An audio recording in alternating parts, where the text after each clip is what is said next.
Muchas gracias, Iván. Nosotros entramos ya en el último tramo de Noticias 5 y, como le prometíamos, vamos a estar hablando del lavado de activos, porque el Poder Ejecutivo envió al Parlamento un proyecto de ley que modifica algunos puntos de la ley de lavado de activos, pero también hemos tenido en estos días muchas noticias vinculadas a estos casos. Y es por eso que hemos invitado al asesor de la SENACLAF, de la Secretaría Nacional contra el Lavado de Activos y el Financiamiento del Terrorismo, a Ricardo Gil Iribarne. Muchas gracias por estar acá. Un gusto. Expresidente de la JUTEP, vinculado a las primeras políticas que se diseñaron por allá por el 2005 en nuestro país de la SENACLAF, también a cargo en ese momento, pero de los organismos internacionales como la Gafilat, y en el mundo has sido un representante también de Uruguay con estos temas, asesorando. Poniendo todo ese telón de fondo, ¿cómo ves que estamos hoy parados? Ahora hacíamos referencia a dos últimas noticias que no pasaron más de 10 días vinculadas al lavado de activos y por lo menos aparece ahora ya como un delito más firme. ¿Sentís que hay una percepción ahora un poco más profunda con respecto a este tema? A ver, si me preguntás con respecto al 2005, te digo que sí. En 2005 todos sabíamos que en Uruguay se lavaba plata, teníamos un delito y no teníamos a nadie preso. Y eso también tenía que ver con una percepción social de que eso no era un problema. Hoy eso un poco ha cambiado. Por un lado tuvimos muchos casos, muchas organizaciones desmanteladas, algunas importantes y sofisticadas. No estamos teniendo los resultados deseados como país, pero creo que ha mejorado un poco la percepción y el conocimiento. De cualquier manera, creo que sigue habiendo una baja percepción del riesgo. Creo que no todos los uruguayos tenemos claro que es un problema grave para el país, pero sí está un poco más en la agenda que hace 20 años y la gente sabe un poco más de qué estamos hablando. Nadie se siente víctima del lavado, todos nos sentimos víctimas de la inseguridad, de las bocas de pasta base, de la violencia en los barrios, de los sicarios.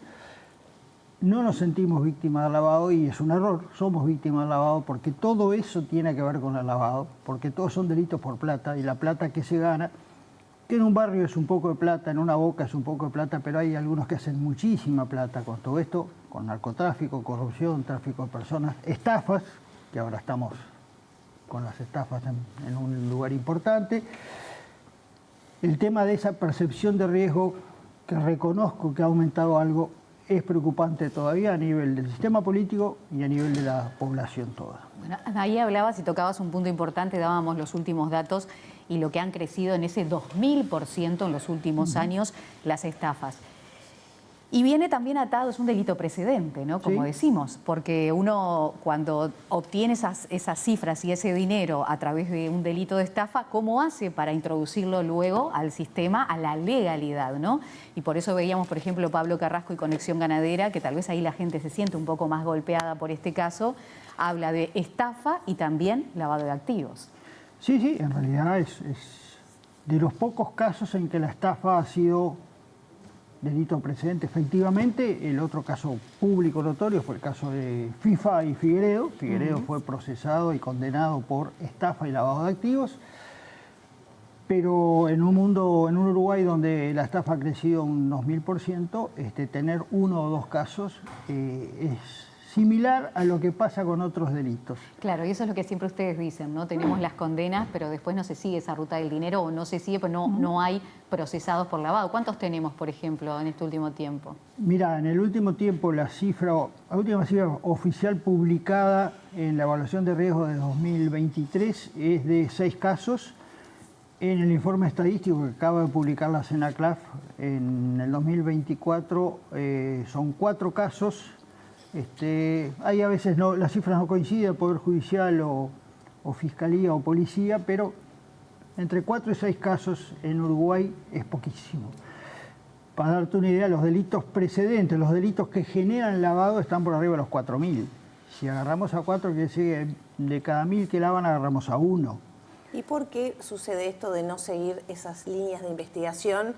Uno de los motivos, usted lo expresaba, probablemente hay una baja percepción a nivel social, pero ¿qué pasa con los agentes de justicia en el más amplio sentido, ¿no? Desde policía, organismos del Estado, que no investigan, que no hacen inteligencia? Mira, para simplificarlo, Uruguay tiene muy buena normativa y tiene muy pocos resultados. ¿A qué se debe eso? Cuando hablamos de a qué se debe esa cosa, siempre buscamos algún culpable. En este tema creo que no hay un culpable. Creo que hay una situación donde el sistema que tendría que funcionar no está funcionando. Es un tema de investigación del lavado, que implica reconocer que es un problema, investigarlo. Investigar lavado no es lo mismo que investigar narcotráfico o robos de banco o rapiña. Es mucho más complejo, más sofisticado, precisa especialización. En Uruguay se habían generado actores, no sé si especializados, pero con experiencia en caso de lavado. Eso se ha perdido. No tenemos hoy cuerpos claros, ni a nivel de la policía, ni de la fiscalía, ni de la propia Senaclas, ni del Banco Central, equipos que estén funcionando con un sistema investigativo eficaz. Eso supone conocimientos y supone confianzas mutuas. Eso hay que recomponerlo. Es un poco el trabajo en el que estamos nosotros ahora. ¿Sí? Con una ventaja de que muchos de los actores ya nos conocemos, la parte de confianza está avanzada, pero no la parte de actuación integral coordinada. ¿Sí? Nosotros lo que hemos visto en estos meses de regreso al tema es muchos actores actuando por su lado, pero no de la manera que Uruguay demostró que se debe actuar en esto, que es investigaciones con equipos conjuntos donde esté la Senaclaf, sí, pero también el Banco Central, la policía, la DGI, el actor que tenga información que pueda trabajar allí, en el momento actual dirigidos por la Fiscalía, que es, digamos, la dueña de la investigación, como cuando yo trabajé en otra época el dueño era el juez. Bueno, ahora es el fiscal, es el que dirige el proceso, pero tiene que tener un equipo que le aporte los insumos y los análisis, porque no es razonable esperar que todos los fiscales, o que los fiscales sean especialistas en esto. Entonces, lo que hemos hecho nosotros en estos meses es tratar de recomponer ese trabajo integral. Hay en primer lugar una coordinación a nivel de políticas generales. Eso se traduce en la actuación de un organismo que existe hace muchos años, que es la Comisión Coordinadora contra el Lavado de Activos. En estos meses, este año se reunió 4 veces, el mismo número que en los 5 años anteriores, o sea, lo jerarquizamos como un organismo importante. Se creó un organismo que está un poco más abajo, ahí se definen las políticas generales, la estrategia, por ejemplo. Un organismo que está un poquito más abajo, con una actuación más vinculada a lo operativo, el intercambio de información. En la comisión está el Ministerio de Economía. En el organismo de coordinación, que es el CIVICON, está la DGI, la aduana, o sea, esos son actores más cercanos a la práctica, ¿no? Todo eso es muy importante. Y estamos con ese proyecto de ley que Laura mencionaba, tratando de resolver no los grandes temas. Nosotros siempre dijimos, acá lo que nos sorprende no es una ley, sino hacer cosas. Pero hay una serie de trabas prácticas que la ley intenta mejorar. Por ejemplo, en esa comisión coordinadora no estaba la Fiscalía General, se está incorporando. No estaba la Secretaría de Inteligencia del Estado, se está incorporando, son organismos claves a ese nivel. Se está mejorando todo lo que es coordinación horizontal, transversal al Estado entre los organismos. En este delito se le trasladan a los actores privados algunas responsabilidades, pero el Estado no siempre cumple bien las suyas. Entonces dijimos, bueno, acá lo primero es que el Estado cumple y para eso hay que coordinar. Si a un actor privado le decís controlar tus inversiones, el Estado tiene que controlarlas también, tiene que saber con quiénes contrata, cómo contrata, de dónde viene la plata. Hay algunas normas que es público que estamos planteando cambiar con respecto al manejo de efectivo, a los topes de efectivo, con respecto a cómo se controla. Las modificaciones a la ley de urgente consideración. En realidad, a ver, yo prefiero no decirlo así porque parece que querés tocar la luz. En realidad lo que queremos plantear es, hay cosas que están en esa ley que parece razonable cambiar. Por ejemplo, las transacciones en efectivo. Exacto, de que hoy se pueda mover en efectivo hasta $155.000 es un exceso. Los 4.000 que había antes es muy bajo. Bueno, hoy se plantea una cifra que anda en torno a los $40.000. Si son 40, 35, 50 no es el tema, es más o menos por ahí. Hay proyecto de algún legislador en ese sentido, algún proyecto de un legislador de la coalición, lo cual quiere decir que hay otros actores que también ven el problema. También existe una norma que dice para el sector no financiero, escribanos, inmobiliarias, zonas francas, si la plata viene de un banco, el riesgo es menor. Eso pedimos un informe a los organismos internacionales, nos dijeron no, eso no se ajusta a los estándares. Estamos planteando cambiarlo, no para que se repitan controles, sino para que sean complementarios. Hay algunos delitos que no están. Si yo te digo, mira, en 4 años tuvimos, ponerle 10 condenas, el problema no es los delitos que no están, porque solo con los que están, narcotráfico, corrupción, tráfico de personas, tráfico de armas, estafas, si por ahí no logro resultados, agregar más delitos es como hacerme trampa solitario. Pero hay algunos, como los ciberdelitos, que queremos incorporarlo porque se vienen. Sabemos que parte de las estafas se traducen de esa manera, que el crimen organizado está cometiendo ese delito y está usando las criptomonedas para canalizar fondos. Entonces tenemos que incorporarlo a la legislación, sin duda que sí, ¿no? Entonces hay una serie de modificaciones que apuntan a lo práctico, que ameritaron que presentáramos un proyecto de ley que se discutirá en el Parlamento decidirá qué cosas sí, qué cosas no, pero nos parecía importante, no porque es una ley mágica, no hay leyes mágicas. Nosotros, los uruguayos, a veces pensamos que una ley o un nuevo organismo nos soluciona los problemas. No nos va a solucionar nada. El último informe que finalmente de los riesgos y que se detectaba y se pretendía de alguna manera darle paso a una nueva estrategia elaborada por Alejandro Montes de Oca, lo que decía era que Uruguay estaba muy bien normativamente. El problema era que no aplicaba esas normas. Sí, además la última evaluación hecha por un organismo internacional en el 2019 dice eso. En realidad son 2 evaluaciones, una de normativa y una de efectividad. Normativa estamos muy bien, efectividad estamos no muy mal, pero bajísimo, ¿no? Incluso cosas como lo que hablábamos recién, el tope de efectivo.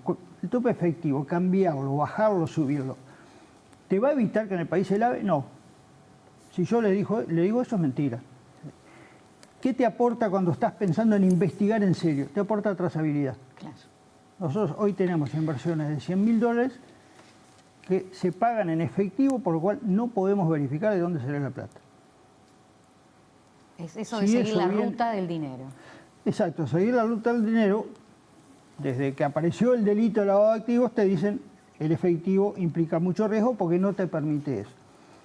Entonces yo digo, subo el tope, bajo el tope y tranco todo. No es cierto. Ahora, si yo logro que las operaciones por más de $50.000, $40.000 estén bancarizadas o por vía de un instrumento seguible, entonces yo puedo investigar mucho mejor. Entonces, yo lo que quiero es investigar. Lo que tenemos que hacer es investigar porque hay más crimen organizado, por lo tanto hay más delitos por plata, por lo tanto se lava más plata, y no se justifica que hace 8 años tuviéramos 50 condenas en 3 años y ahora tengamos 8. ¿Qué pasa con el fútbol? ¿Qué pasa con el fútbol? Cada día juego mejor. No, a ver, no. Esperemos que este partido sí lo juegue mejor. Esperemos que este partido sí lo juegue mejor. Esperemos que sí. Bueno, vamos a hablar de mi capacidad futbolística porque es brososo. Metafóricamente. El fútbol es un sector de riesgo, sí. En el 2009 el Gafi sacó un estudio sobre el riesgo de lavado en el fútbol y dijo, el fútbol ya casi no es un deporte popular, es un gran negocio. El Gafi dijo, en las 5 principales ligas de Europa se mueven por año $7.000 millones, o sea, un poquito menos del 10% del PBI uruguayo, en 5 federaciones. ¿En qué se mueve la plata? Entradas, pases, televisión, sponsor, camisetas, apuestas. En esas 5 federaciones, el principal riesgo y los principales ingresos estaban en la televisación. ¿Qué tenemos en Uruguay? Tenemos todo eso en el fútbol y sabemos los millones que se mueven. Tenemos, antes que el Gafi sacara eso, por lo menos 3 personas importantes vinculadas al fútbol procesadas por delitos precedentes en el año 2008, empresarios, contratistas, dirigentes. Tenemos el caso FIFA en Uruguay, varios millones de dólares lavados. Entonces, no solo el Gafi dice que hay riesgo, sino se materializó en Uruguay. Y además se materializó que sabemos que es muchísima plata. Hoy todos sabemos que hay una discusión para resolver quién va a televisar el fútbol uruguayo. Eso no depende, y para mí este es un mensaje importante, no depende del tipo de organización que sean los clubes. ¿Por qué? Porque hay una polémica, si la SAD, no la SAD. Nosotros lo que decimos es, en las organizaciones, en los clubes tradicionales, que son asociaciones sin fines de lucro, y en la SAD, Sociedad de Desarrollo Deportiva, en las dos hay mucho riesgo. Y no lo estamos controlando bien. ¿Quién no lo controla? Ahí tenés muchos actores, la Secretaría de Deporte, la Asociación Uruguaya de Fútbol, la SENACLAF. Entonces yo, empezando por casa, la SENACLAF no está controlando bien eso. ¿Por qué? Porque es un sector difícil de controlar, porque en los últimos años se ha controlado mal varios sectores, porque no hay un análisis específico de cuáles son los riesgos. Entonces tenemos todo, decimos, oye, el fútbol es peligrosísimo, pero bueno, bajalo a tierra y decime dónde están los riesgos. ¿Cómo se lava en contrataciones de jugadores? Alguna idea hay. ¿Cómo se lava en contratos de televisación? Alguna idea hay de cómo se hace. Algunos ejemplos tenemos en Uruguay de jugadores que a principio de mes valen $600.000 y a fin de mes se vende el mismo jugador que se compró a 600, se vende a 3.500.000. Desde Estados Unidos están comprando más también. Estados Unidos está comprando más, pero en todos lados. Y es muy difícil de vuelta la trazabilidad, porque no es que el Milan le compró a Progreso. En el medio hay contratistas, paraísos fiscales, sociedades anónimas, que en los paraísos fiscales no sabéis quién está atrás, diferencia de precios que son difíciles de controlar. Entonces, primero, no hay que satanizar al fútbol. No todo está mal. No hay que decir los peligrosos son ellos, yo no, son ellos, que es lo que a veces nosotros lo sentimos. Pero hay luces amarillas en el fútbol. Pero hay, sí. No, para nosotros hay luces amarillas en el fútbol. ¿Y en la construcción también hay luces amarillas? En la construcción hay muchas luces amarillas porque además, yo te diría, en los casos que tenemos efectivamente en Uruguay, que tuvimos en estos 20 años, desde 2005, que fue el primer procesamiento, hasta ahora, sector inmobiliario y sector financiero, te diría que aparecen en el 99% de los casos. O Figueiredo tuvo que devolver. Figueiredo tuvo que devolver y otros tuvieron que devolver porque la ley uruguaya permite sacarle los bienes y que los bienes vuelvan a la sociedad. Hay millones de dólares recuperados. ¿La ley de vivienda promovida hay que revisarla? Nosotros lo que estamos planteando es que hay que hacer un mapa de riesgos. ¿Por qué? Porque si vos me decís fútbol, inmobiliario, sector financiero, por supuesto, zonas francas, casinos, yo te digo, en todos esos hay riesgo. Ahora, si te digo que vamos a controlar todo eso bien, es mentira. Si vos no haces una planificación de tu trabajo, podés decir que vas a hacer todo, pero no es cierto. ¿Qué tenés que hacer? Análisis de riesgos. Y bueno, como no puedo todo, veamos dónde tengo los principales riesgos o las principales debilidades para ver cómo hacemos un plan de trabajo. Por eso se aprobó en el 2003 una evaluación nacional de riesgo, donde hay por lo menos una serie de indicadores. Se aprobó la semana pasada y va a salir esta semana el decreto con una estrategia nacional. Decir, bueno, estos son mis riesgos, este es mi plan de trabajo para atacar esos riesgos. Está bien, eso hay que hacerlo. Ahora, lo que hay que hacer ahora es trabajar. Lo que hay que hacer ahora es que las leyes que tenemos y los planes que tenemos y los análisis que tenemos se transformen en que en Uruguay se lava plata y no estamos agarrando a nadie. Ese es el resumen. Si empezamos por aquí o por allá, lo veremos. Lo que está claro es que, para plantearlo de otra manera, si empezamos por acá, no quiere decir que todo esto lo descartemos. Claro. Capaz que no le podemos dar la atención que deberíamos, pero yo te puedo asegurar que hoy estamos generando algunas actuaciones a partir de noticias. Nos centramos en tal cosa, hay algo que nos llama la atención, vamos a ver qué pasa, sin satanizar a nadie, sin decir acá están los bandidos, estos son los buenos. Y en el caso del fútbol, porque me importa también aclararlo, sin que nadie quiera usar la SENACLAF para decir estos son los malos y estos son los buenos. No, en el fútbol todos tenemos riesgos, no todos son malos. Si hay malos hay que encontrarlos, tampoco ha habido en los últimos años nada en ese sentido. Por ejemplo, otro tema de la ley para trabajar, se incorporaron a la SAT sociedad anónima deportiva como sujeto obligado. ¿No? De vuelta, una ley mágica, con eso solucionamos todo. ¿Qué pasa? Uno de los riesgos que hay en la sociedad anónima deportiva son los inversores. Es quien pone la plata, porque son negocios lucrativos. Bueno, la ley actual no permite que los sujetos obligados controlen, o que nosotros podemos exigir que controlen a sus inversores. En este proyecto de ley decimos, además de los clientes, hay obligaciones con respecto a los inversores, que son los que ponen la plata en algún tipo de institución donde el inversor es un factor de riesgo. ¿Quiere decir que todos los inversores son delincuentes? No, quiere decir que ahí hay que poner un ojito para ver qué pasa. Muchas gracias, Ricardo. No, Vamos un a gusto. seguir hablando a ver si agarramos a un poquito más, ¿no? Eso es la idea, ojalá. Muchas gracias, Ricardo Gil Iribarne, es asesor de la CENACLAF en este periodo de gobierno.